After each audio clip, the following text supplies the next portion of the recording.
Comment identifier la présence de Dieu dans sa vie?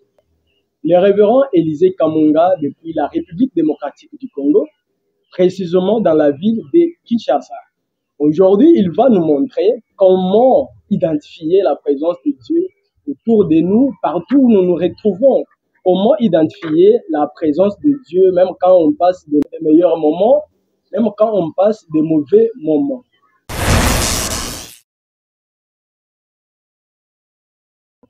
Alors, très cher révérend, bonjour. Bonjour, précieux frère Prince. Je crois que vous allez très bien. Oui, par la grâce de Dieu, nous portons très bien.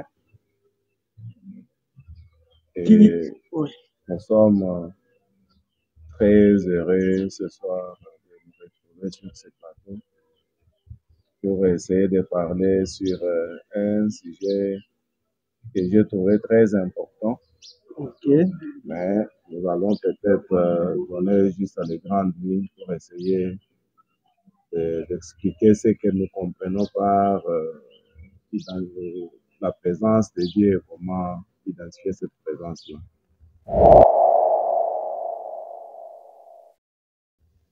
En tout cas, merci beaucoup, très cher homme de Dieu, d'avoir accepté notre invitation. Nous voudrions savoir quelles sont vos impressions vis-à-vis des les messages et sa mission, notre même plateau. Ok, merci pour la question. Mes impressions sur le message et sa mission, je ne saurais pas dire grand-chose là-dessus, mais seulement j'apprécie. Merci beaucoup. J'apprécie ça parce que c'est une plateforme, comme je peux l'appeler, ou une structure qui aide aussi à propager ou à répandre le message du temps de la fin au travers des émissions qui se tiennent sur ce plateau. Alors, tout ce que je peux dire, c'est une bonne chose, une bonne initiative, et nous prions que Dieu puisse tendre sa main sur vous et vous donner tout ce qui est nécessaire pour que vous puissiez aller de l'avant. C'est tout ce que je peux dire à ce sujet. Merci beaucoup l'homme de Dieu. Vraiment, ça nous va tout droit au cœur, étant sûr que Dieu vraiment va exaucer vos prières. Alors, qui est-ce que vous pouvez saluer avant vraiment de commencer votre intervention? Bon, saluer une personne particulièrement. Pour ce soir, je salue mon père spirituel, mon pasteur, le révérend pasteur Gédéon Kasson Mayamba, qui je souhaite une longue vie et toutes les bonnes choses. Et en passant, je salue aussi mon très cher ami, le révérend Joseph Kanda. Je dis que le Seigneur le bénisse beaucoup. Amen de sa part. Je crois, je salue aussi ma propre famille, mon épouse et mes enfants, ainsi que tous ceux qui me connaissent. Et vous-même aussi, je vous salue ce soir. Merci beaucoup l'homme de Dieu, ça me fait vraiment un grand plaisir. Alors, pour ne pas tarder, l'homme de Dieu, nous voyons dans la Bible, lorsque Élie ont été entourés, lui et son serviteur ont été entourés par les ennemis pour les faire combat ou la guerre. Nous avons vu que, et nous allons voir que Élie, comme il vivait dans la présence de Dieu, et il n'était pas effrayé, il n'était pas vraiment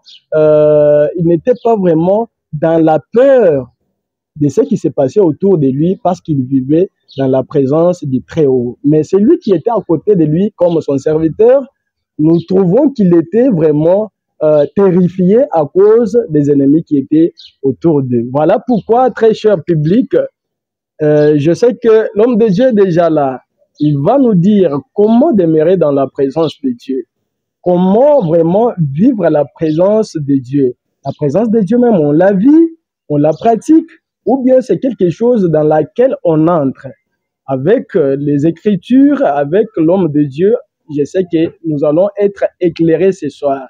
Alors l'homme de Dieu, comme nous venons de le dire, c'est parce qu'Élie était dans la présence de Dieu. Maintenant, qu'est-ce que vous pouvez nous dire comment et quand un croyant peut désirer la présence de Dieu au sens le plus profond? Quand est-ce qu'il peut vraiment désirer la présence de Dieu? Ouais, quant à ça, tout être humain a besoin de la présence de Dieu à tout moment. Ça, c'est ce que nous devons retenir, que tout homme qui vit sur la terre, il a nécessairement besoin de la présence de Dieu.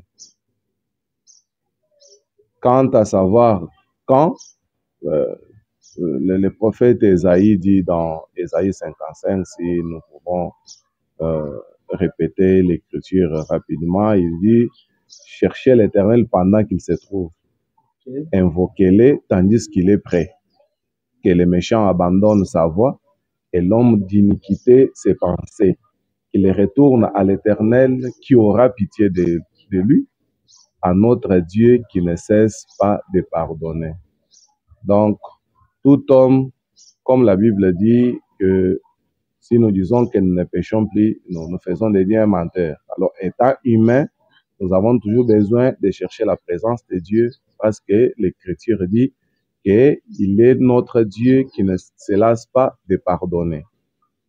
Alors, si je peux répondre à cette question, chaque jour de notre vie, à tout moment, à chaque instant, toute personne a réellement besoin de la présence de Dieu. Merci beaucoup, l'homme de Dieu, pour la réponse. Tout homme, toute personne a constamment. Toute personne a constamment besoin de la présence de Dieu. Pourquoi la présence de Dieu dans notre vie? Parce que Dieu, il est tout pour nous. Dieu, il est la solution à tous nos problèmes dans tout ce que nous faisons, dans tout ce que nous pouvons produire ou ce que nous voulons atteindre sur la terre. Si Dieu n'est pas avec nous, nous ne ferons rien. Voilà pourquoi le saint prophète il dit quelque part que les hommes et les femmes qui ont abouti à quelque chose sont ceux-là qui se sont accrochés à Dieu. Et vous ne pouvez pas vous accrocher à un Dieu dont vous n'avez jamais été dans sa présence. Donc, vous avez besoin de sa présence pour avoir du succès dans tout ce que vous faites. Par exemple, quand vous allez dans la Bible, vous verrez que Pierre, ayant péché toute la nuit, il n'a rien attrapé. Mais quand il est entré dans la présence de Dieu, qui était le Seigneur Jésus-Christ, Pierre a pu faire une pêche miraculeuse. Donc, la présence de Dieu, elle est importante dans la vie de tout un chacun, tous les jours, à chaque minute, à chaque instant. Merci beaucoup, l'homme de Dieu, pour la réponse. Alors, nous aimerions savoir, c'est quand même la présence de Dieu et quand même, et où croiser même cette présence? Bon, la présence de Dieu, si je peux répondre à cette question, je dirais que la présence de Dieu, c'est Dieu lui-même. Ok. C'est ce que je peux donner comme réponse. La présence de Dieu, c'est Dieu lui-même. Ok. Et où rencontrer ou bien où trouver cette présence, la seule manière de trouver la présence de Dieu ou d'entrer dans la présence de Dieu, c'est de rester dans la prière et dans la méditation de la parole de Dieu. Là, nous pouvons prendre un exemple. Il y a plusieurs exemples que nous pouvons prendre dans la Bible. Par exemple, quand nous prenons Ésaïe dans son 6e chapitre, juste au premier verset, nous pouvons lire que la Bible dit « L'année de la mort du roi Osias, j'ai vu le Seigneur assis sur un trône très élevé, et les pans de sa robe remplissaient le temple. » Alors, c'est Frère Branham qui peut bien nous expliquer ce que Ésaïe disait ici.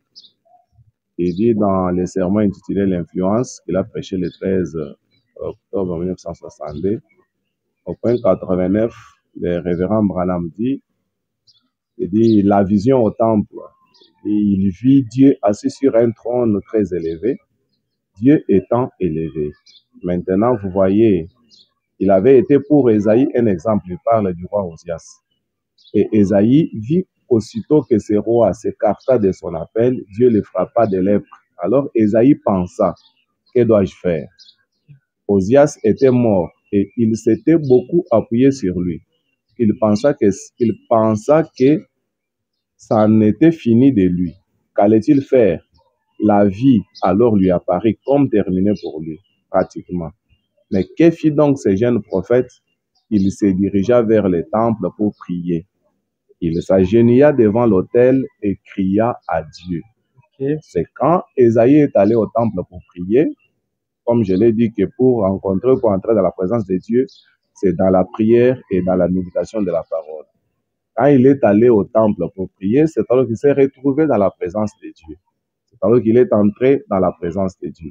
Nous pouvons prendre un autre exemple dans la Bible. Frère Branham parle de Marie, qui le matin là, elle est allée puiser de l'eau, mais elle était en train de méditer sur la parole. Ok. Et dès cet instant-là, elle s'est retrouvée dans la présence de Dieu. Les disciples sur le chemin d'Emmaüs, ils étaient en train de méditer sur Jésus. Et dès cet instant-là, ils se sont retrouvés dans la présence de Dieu. Donc, pour entrer dans la présence de Dieu ou pour trouver la présence de Dieu, il faut rester beaucoup dans la prière et dans la méditation de la parole. Alors, l'homme de Dieu, si quelqu'un parfois ne médite pas beaucoup, parfois ne prie pas aussi comme il faut, donc il ne prie pas donc comme les autres les font une heure, ils sont dans la présence de Dieu, mais quand même, il ne fait qu'étudier la parole de Dieu. Est-ce que peut-il aussi bénéficier de cette présence dans sa vie? Bon, Frère Branham dit quelque part, je n'ai pas l'écriture avec moi ici, c'est dans un sermon de la communion. Et il parle, il nous montre comment nous devons communier avec Dieu. Il nous dit pour communier avec Dieu, nous devons chaque jour méditer sur la Bible, donc lire la Bible et méditer là-dessus, et avoir le temps aussi de prier. Okay. Alors, les deux marchent ensemble. On doit méditer sur la parole et prier aussi pour avoir accès à la présence de Dieu. Donc, pour mieux méditer, il faut lire la Bible, puis lire la Bible, lire la parole et prier. Là, c'est très clair. Comme je le disais, très cher homme de Dieu, enfant de Dieu partout, vous nous suivez. Je sais que vous êtes nombreux à nous suivre sur le message et sa mission. L'homme de Dieu vient de nous montrer que pour entrer, demeurer, vivre la présence de Dieu, il faut lire la Bible, méditer et beaucoup prier. C'est alors qu'on doit vraiment demeurer dans la présence de Dieu. Et il nous a montré que la présence de Dieu, c'est Dieu lui-même. J'espère que l'homme de Dieu est très bien dit. Oui, oui. La présence de Dieu, c'est Dieu lui-même. C'est quand Dieu descend que vous êtes dans sa présence. Et pour être dans cette présence de Dieu, il y a une condition, méditer sur la parole et prier. Comme les exemples que je venais de donner là. Esaïe, quand il s'est retrouvé coincé dans des problèmes, il est allé au temple, pas pour jouer, mais pour prier. Et c'est pendant qu'il priait qu'il dit qu'il a vu Dieu assis sur son trône. Et Frère Branham a utilisé cette écriture pour prêcher dans sa présence. Donc, Esaïe était dans la présence de Dieu. Marie, elle méditait sur l'écriture. Elle méditait sur l'écriture et elle a eu la visitation de Dieu. Les disciples sur le chemin d'Emmaüs, ils étaient en train de méditer sur les Écritures, de méditer sur Jésus-Christ. Et Frère Branham dit que c'est quand vous pensez à Jésus, c'est alors qu'il vous apparaît. C'est alors que vous pouvez entrer dans sa présence. Merci beaucoup. Du coup, homme de Dieu, après avoir su ce que vous venez de nous dire, selon les Écritures, nous aimerions savoir, parce que nous avons ici avec nous 3 verbes. Les 3 verbes-là, ou les 3 mots-là, c'est pratiquer la présence de Dieu, vivre la présence de Dieu et entrer dans la présence de Dieu. Lesquels parmi ces 3 mots, un croyant, un chrétien, peut vraiment utiliser vis-à-vis de la présence du Très-Haut? Je crois ici, que le mot qui convient, c'est entrer dans la présence de Dieu. Entrer dans la présence de Dieu. Parce que vous ne saurez pas pratiquer, vous ne saurez pas vivre la présence de Dieu si vous n'êtes jamais entré dans la présence de Dieu. Donc, tout commence par entrer dans la présence de Dieu. Même Jean, quand Jean parle, il dit qu'il est entré dans l'esprit. Et Frère Branham a prêché un sermon intitulé Entrer dans l'esprit. Donc, on entre dans la présence de Dieu. C'est ça le mot approprié. Donc, selon votre réponse, l'homme de Dieu, vis-à-vis des Écritures, vis-à-vis de la parole de Dieu, c'est que les trois mots-là peuvent être vécus par un croyant, mais le tout premier mot qui doit être utilisé, appliqué par un croyant, c'est d'abord entrer. Donc, le tout premier mot, la première chose à faire, c'est chercher à entrer dans la présence de Dieu. Merci beaucoup, l'homme de Dieu. Là, je comprends que vivre, ça peut venir après et demeurer. Donc, c'est quand vous êtes déjà entré et vous pouvez vivre dans la présence de Dieu. Merci beaucoup. Alors, comment est-ce qu'on peut entrer dans la présence de Dieu selon les Écritures? Je crois que c'est presque la même chose avec ce que je viens de dire. Pour entrer dans la présence de Dieu, il faut seulement les deux choses que je dis là, les principes. Donc, il faut rester dans la prière et rester dans la méditation de la parole. C'est tout ce qu'il faut faire. Parce que plus vous priez, et plus vous méditez sur la parole, même vos pensées, même votre attitude ne sera pas influencée par un autre monde ou ne sera pas influencée par le mal. Parce que quelqu'un qui est resté longtemps dans la prière, quelqu'un qui est resté longtemps dans la méditation de la parole, il n'aura pas le temps d'être influencé par les autres choses du monde. Et une telle personne, il a la possibilité d'entrer facilement dans la présence de Dieu.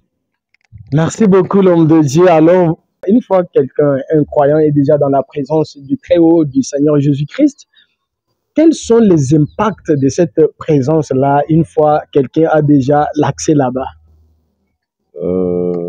Les impacts de la présence de Dieu.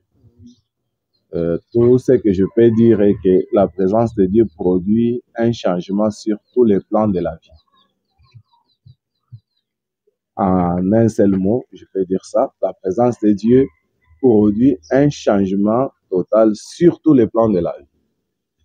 Et il y a une écriture qui dit que personne n'est entré dans la présence de Dieu et resté tel qu'il était venu. Donc, personne n'est pas entré dans sa présence et resté le même. Si tu étais venu malade dans sa présence, tu ressors guéri. Si tu avais un problème dans sa présence, tu retournes avec la solution. Donc, la présence de Dieu, elle est indispensable pour toute personne et ça produit un changement sur tous les plans de la vie. Prenons Moïse, par exemple. Moïse, qui était un fouillard, il avait fui Pharaon. Il avait peur d'accomplir sa mission, mais une fois Moïse entré dans la présence de Dieu, Moïse a eu le courage, il a eu la capacité. Donc, la présence de Dieu a donné à Moïse la capacité qu'il n'avait pas. Et Frère Branham dit que ce que Moïse manquait, il a trouvé ça dans les buissons ardents. Donc, il a trouvé la capacité, le courage qu'il n'avait pas, il a trouvé ça dans les buissons ardents. On voit Moïse qui avait fui, mais qui revient déjà avancé en âge, alors que déjà à cet âge, il pouvait déjà être faible, mais c'est à cet âge-là qu'il revient pour sortir Israël de l'Égypte. Tout cela parce qu'il a été dans la présence de Dieu. Si nous prenons le prophète Ésaïe dont nous venons de parler, le prophète Ésaïe, quand il est entré dans la présence de Dieu, c'est alors qu'il a reconnu qu'il était pécheur. Il a dit « malheur à moi ».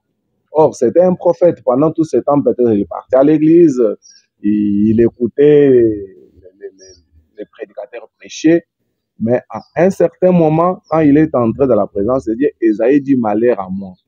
Moi dont les lèvres sont impures, j'ai vu parmi un peuple dont les lèvres sont impures, mais j'ai vu la gloire de Dieu. Mais dans cette présence, il dit encore qu'un ange a quitté l'autel avec une pierre ardente, il a touché mes lèvres et il m'a dit, tu es purifié. Vous comprenez que dans la présence de Dieu, on trouve la purification. Dans la présence de Dieu, il y a un changement qui s'est produit. La femme samaritaine, quand vous lisez, vous sentirez qu'elle connaissait même les Écritures. Elle a même dit à Jésus, entre vous, Juifs, et nous, Samaritains, ça ne marche pas. Es-tu plus grand que Jacob, notre père, qui nous a donné ses fruits? Et elle a dit à Jésus, je sais que le Messie doit venir. Donc, elle avait déjà été enseignée. Vraiment. Mais elle était pécheresse, une prostituée. Mais quand elle a rencontré Jésus, quand elle est entrée dans la présence de Dieu, Frère Branham dit la question du péché était terminée pour elle. Elle est devenue une sainte. La question du péché était terminée. Donc, la présence de Dieu produit un changement total sur tous les plans de la vie. Regardez la verge d'Aaron qui était un arbre sec sans vie. Mais dans la présence de Dieu, cet arbre ou ces petits morceaux de bois qui étaient secs a fleuri et ça produit les fruits. Alors, si quelqu'un veut avoir les fruits sur tous les plans de la vie, sur les plans physiques, les plans spirituels, les plans matériels, financiers, il n'a qu'à demeurer dans la présence de Dieu. Parce que la présence de Dieu produit un changement réel et total sur tous les plans de la vie. Merci beaucoup, l'homme de Dieu. Ça, je comprends que c'est au-delà de la superficialité. Et chaque homme de Dieu, chaque enfant de Dieu, je sais qu'il aimera ça. Très cher enfant de Dieu, partout où vous vous retrouvez, on a remarqué ça sur notre plateforme Facebook. Je ne sais pas si lui-même désabonne ou c'est les gens qui se désabonnent volontairement. Mais quand même, si vous n'êtes pas encore abonné, vérifiez là. Parfois Facebook vous a désabonné du message et sa mission. Alors, vérifiez ça avec toute sincérité pour que vous puissiez non plus manquer de nos actualités. Merci beaucoup, l'homme de Dieu. On a compris, il y a beaucoup d'impact qui se passe autour de nous une fois qu'on est dans la présence de Dieu. Maintenant, très cher homme de Dieu, qu'est-ce que vous pouvez dire d'un croyant qui parfois estime être ou vivre constamment dans la présence de Dieu, mais il voit autour de lui des frustrations, des difficultés, des problèmes, des hauts et des bas. Mais quand même, il vit dans cette atmosphère-là. Il connaît que non, moi, avec Dieu, on est en bon terme. Qu'est-ce que vous pouvez dire pour cette personne? Peut-il être dans la présence de Dieu ou bien il fait des illusions, des utopies? Là aussi, je peux dire quelque chose.